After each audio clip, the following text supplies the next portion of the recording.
नमस्कार दोस्तों, आप सभी का होस्ट शुभम बिष्ट स्वागत करता हूं इस YouTube चैनल में जिसका नाम है MLM यूनिवर्सिटी।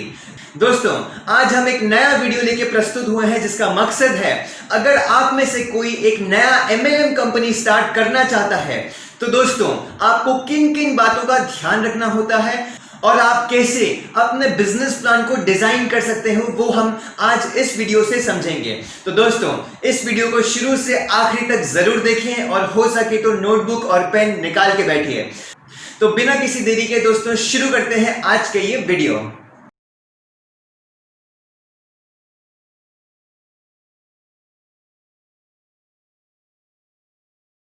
आज की इस वीडियो में हम बात करने जा रहे हैं एक नया MLM कंपनी खोलने के लिए आपको किन किन बातों का ध्यान रखना होता है। दोस्तों, तो शुरुआत करते हैं सबसे पहली चीज से जिसका नाम है MLM बिजनेस प्लान।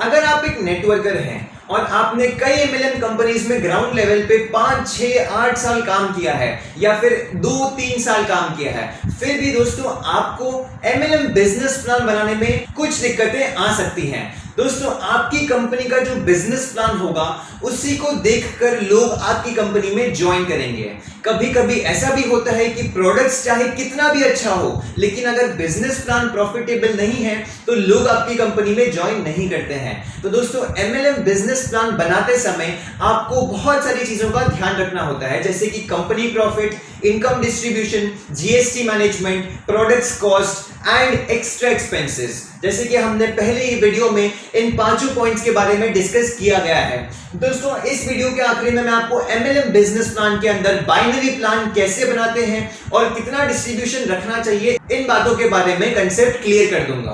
तो बिजनेस प्लान आपकी कंपनी की ग्रोथ में बहुत ही ज्यादा हेल्प करता है। दोस्तों, इसके बाद आता है MLM सॉफ्टवेयर।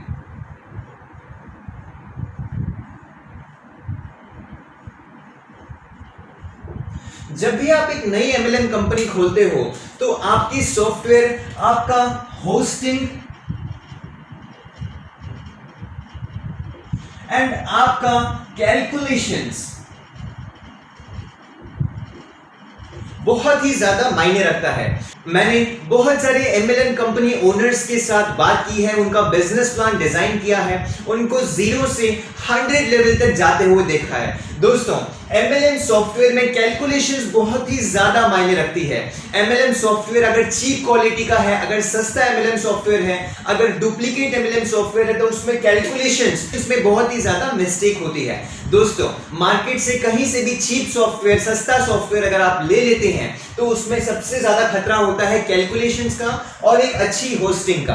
अगर आपके सॉफ्टवेयर में होस्टिंग अच्छी नहीं है, यानी कि जो डेटा सेव हो रहा है वो जिस जगह सेव हो रहा है, अगर वो होस्टिंग अच्छी लेवल की नहीं है तो दोस्तों या तो आपको हर महीने होस्टिंग का ज्यादा चार्ज पे करना पड़ रहा होगा और या फिर आपको एक होस्टिंग या फिर आपका सॉफ्टवेयर स्लो या फिर हैंग कर रहा होगा। दोस्तों, समझ जाइए, जब भी आपका सॉफ्टवेयर स्लो होने लगे या फिर हैंग करने लगे, मतलब कि आपके सॉफ्टवेयर प्रोवाइडर्स, आपके सर्विस प्रोवाइडर्स ने आपको एक चीप क्वालिटी यानी कि सस्ती क्वालिटी का होस्टिंग प्रोवाइड किया है। और दोस्तों, अगर आपका सॉफ्टवेयर मिसबिहेव करने लगे, इनकम गलत दिखाने लगे या फिर 10 आईडी का पैसा सिर्फ 6 आईडी का पैसा दे, तो दोस्तों आप समझ जाइए कि उसमें कैलकुलेशंस मिस्टेक है और वो सॉफ्टवेयर डुप्लीकेट सॉफ्टवेयर है।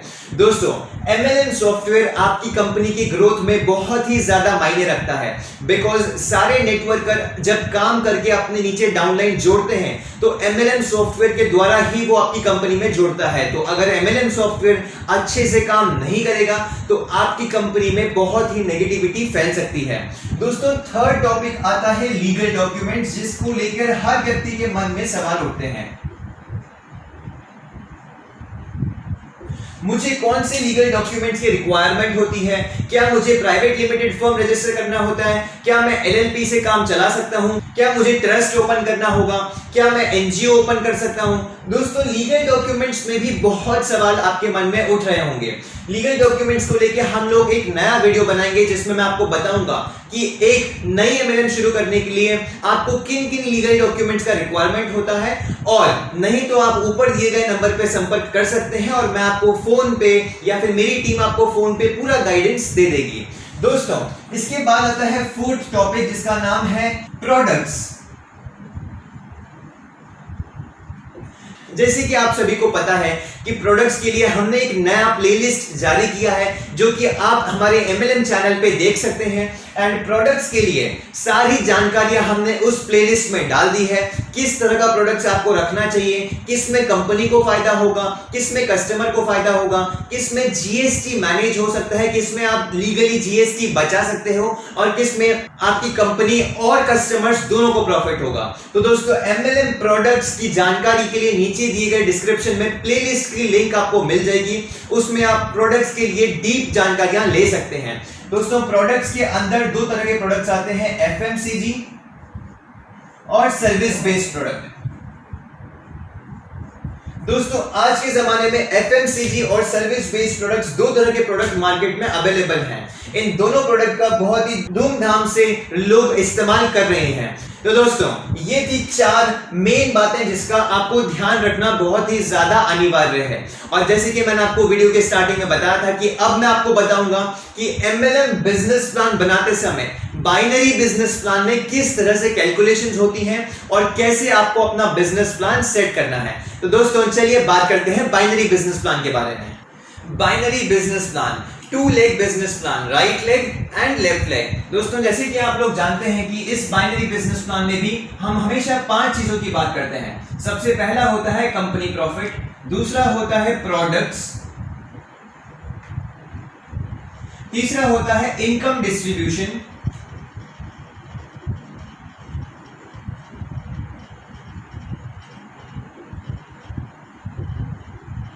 चौथा होता है दोस्तों जीएसटी, और पांचवा होता है दोस्तों एक्स्ट्रा एक्सपेंसेस।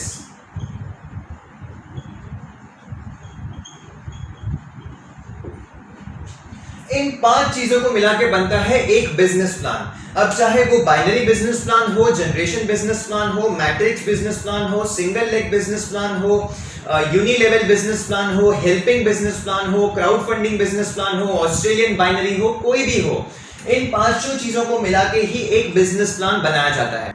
लेकिन दोस्तों इसमें भी कुछ बिजनेस प्लान शॉर्ट टर्म होते हैं और कुछ बिजनेस प्लान लॉन्ग टर्म जा सकते हैं। दोस्तों शॉर्ट टर्म बिजनेस प्लान्स में कभी भी अपना पैसा इन्वेस्ट करने से पहले आपको पूछना जरूरी है। आपका मेहनत से कमाया गया पैसा हम नहीं चाहते हैं कि वो डूब जाए। दोस्तों कुछ बिजनेस प्लान्स में इनकम डिस्ट्रीब्यूशन फिक्स किया जाता है और कुछ बिजनेस प्लान्स में हम इनकम डिस्ट्रीब्यूशन फिक्स नहीं कर सकते हैं। जिन जिन बिजनेस प्लान्स में हम लोग इनकम डिस्ट्रीब्यूशन को फिक्स कर देते हैं उसका नाम है जनरेशन प्लान और मैट्रिक्स प्लान। दोस्तों बाइनरी में बहुत हद तक हम लोग केपिंग और ट्रिमिंग लगा के इनकम डिस्ट्रीब्यूशन को फिक्स करने की कोशिश करते हैं। इनमें से सबसे पहले हम बात करते हैं जीएसटी के बारे में। आपने हमारे पुराने वीडियोस में देखा ही होगा जीएसटी के बारे में हमने बहुत ही क्लीन डिस्कशन किया है, जिसमें मैंने आपको बोर्ड पे समझाया था कि कौन से प्रोडक्ट्स लीगली जीएसटी बचा सकते हैं, किन प्रोडक्ट्स में आपको कम से कम जीएसटी पे करना होगा और जिसकी वैल्यू मार्केट में बहुत ही ज्यादा होती है। जीएसटी दोस्तों 0% से 5% रखने में आपका प्रॉफिट बहुत ही ज्यादा रहता है और आप ज्यादा से ज्यादा प्रॉफिट रख सकते हैं और ज्यादा से ज्यादा इनकम डिस्ट्रीब्यूशन अपनी डाउनलाइन को दे सकते हैं। अगर आप जीएसटी में 18% जीएसटी पे करते हैं तो आपके पैकेज अमाउंट में से ऑलरेडी 18% कट हो जाता है, तो आपको बाकी की 4 चीजों के लिए पैसा कम बचता है। इसीलिए हम लोग सजेस्ट करते हैं कि जीएसटी 0% से 5% तक रखा जाए। इसके बाद बात करते हैं दोस्तों प्रोडक्ट्स हमेशा दोस्तों 10% से 20% के बीच में रखना अनिवार्य होता है। दोस्तों 10% से 20% या फिर मैक्सिमम टू मैक्सिमम 25%, उससे ज्यादा अमाउंट का अगर आप प्रोडक्ट्स रखते हैं अपने बिजनेस प्लान में तो वो बिजनेस प्लान में या तो आपको प्रॉफिट कम होगा या फिर इनकम डिस्ट्रीब्यूशन कम होगा। दोस्तों याद रखिए प्रोडक्ट का कॉस्ट कम होना चाहिए और प्रोडक्ट का वैल्यू ज्यादा होना चाहिए। कोई भी इंसान अगर उस प्रोडक्ट को कंज्यूम करे या फिर इस्तेमाल करे या फिर आपकी दी गई सर्विस को यूज करे तो उसको बहुत ही ज्यादा अच्छा लगना चाहिए, उसको मार्केट में कहीं और ना मिले और सिर्फ आपकी कंपनी में मिलने वाला प्रोडक्ट ही आपको रखना चाहिए। दोस्तों, ऐसे प्रोडक्ट्स की जानकारियों के लिए ऊपर दिए गए नंबर पर संपर्क जरूर करें और जानिए कि आपकी कंपनी के लिए सबसे बेस्ट प्रोडक्ट कौन सा हो सकता है जिसमें नेटवर्कर को भी बहुत अच्छा लगे और प्रोडक्ट्स भी 10% से ज्यादा का ना हो। फिर आते हैं दोस्तों इनकम डिस्ट्रीब्यूशन पे। दोस्तों, ये सारी जो कैलकुलेशंस हैं ये हर एक बिजनेस प्लान, हर एक प्रोडक्ट और हर एक जीएसटी अमाउंट के साथ डिफरेंट होती हैं। तो दोस्तों, ऐसा मत समझना कि आपको अपने बिजनेस प्लान में 10% या 20% प्रॉफिट ही रखना है। दोस्तों, इसको अपने बिजनेस प्लान के मुताबिक डिजाइन कीजिएगा। ये वैल्यूज जस्ट एक अप्रोक्सीमेट वैल्यूज है जो कि ज्यादातर पब्लिक अप्रोक्सीमेटली रखती हैं। और दोस्तों, अब हम आते हैं इनकम डिस्ट्रीब्यूशन में। ज्यादातर कंपनीज इनकम डिस्ट्रीब्यूशन में 15% से 30% तक इनकम डिस्ट्रीब्यूट कर देती हैं, यानी कि पैकेज अमाउंट का 15% से लेके 30% तक अमाउंट डिस्ट्रीब्यूट कर देती हैं। दोस्तों, बाकी बचा profit and extra expenses. Company अपना प्रॉफिट 35% से लेके 50% तक रखती है। दोस्तों, ये प्रॉफिटेबल अगर आपके पास रहेगा जिसमें सरप्राइज प्रॉफिट एंड बाकी सारा जीएसटी मैनेजमेंट वाला प्रॉफिट एंड इनकम डिस्ट्रीब्यूशन वाला प्रॉफिट को मिला के टोटल प्रॉफिट 35 से 50% के बीच में अगर हो तो आपका बिजनेस प्लान एक प्रॉफिटेबल बिजनेस प्लान कहलाया जाता है। इसके अलावा दोस्तों, जितना भी एक्सपेंसेस बचता है वो आपका 2 से 3% में आप कवर अप कर सकते हो, जिसमें एक्स्ट्रा एक्सपेंसेस जैसे कि कार का खर्चा, आपके पेट्रोल का खर्चा, आपके ऑफिस के एक्सपेंसेस, आपके एम्प्लॉइज के एक्सपेंसेस, उनकी सैलरीज, तो वो सब चीजें यहां से कवर होती है। तो दोस्तों, इस तरह से आप एक बाइनरी बिजनेस प्लान डिजाइन कर सकते हैं। मैं फिर से एक बार बता दूं दोस्तों, ये पांचों पॉइंट्स में जो भी मैंने परसेंटेज लिखे हैं वो एक अप्रोक्सीमेट परसेंटेज है। अगर आप ये रखते हो तो आपका बिजनेस प्लान एक प्रॉफिटेबल बिजनेस प्लान कहलाया जाएगा। अगर आप ये नहीं भी रखते हो तो डिपेंड करता है आपके बिजनेस प्लान की कैलकुलेशंस के ऊपर। आपका बिजनेस प्लान बन जाए उसके बाद आप ऊपर दिए गए नंबर पे संपर्क करके जरूर बताएं। उसमें हम लोग कैलकुलेशंस करने के बाद ये बता सकते हैं कि क्या वो लंबे समय तक प्रॉफिटेबल होगा, क्या लेवल 2, लेवल 4, लेवल 6, लेवल 8 के बाद उसको लॉस होगा या नहीं होगा। हम आशा करेंगे कि आपकी कंपनी ज्यादा से ज्यादा समय तक मार्केट में बनी रहे और अच्छे से अच्छा प्रॉफिट आप और आपका नेटवर्कर दोनों कमाएं। आज के इस वीडियो में आपने समझा कि एक नया नेटवर्क मार्केटिंग कंपनी ओपन करने के लिए आपको किन किन बातों का ध्यान रखना होता है। दोस्तों, इसी तरह हमें प्यार और मोहब्बत देते रहिए और हम आगे और नए नए वीडियोस के साथ प्रस्तुत होते रहेंगे। दोस्तों, आशा करता हूं कि आप अपने सारे डाउट्स नीचे दिए गए कमेंट सेक्शन में कमेंट करके जरूर बताएंगे और डिस्क्रिप्शन में दिए गए नंबर पर कॉन्टैक्ट करके हम तक पहुंचने की कोशिश कीजिए। हम आपकी शुभकामनाओं के आभारी हैं। आशा करता हूं कि आपका दिन मंगलमय हो। नमस्कार।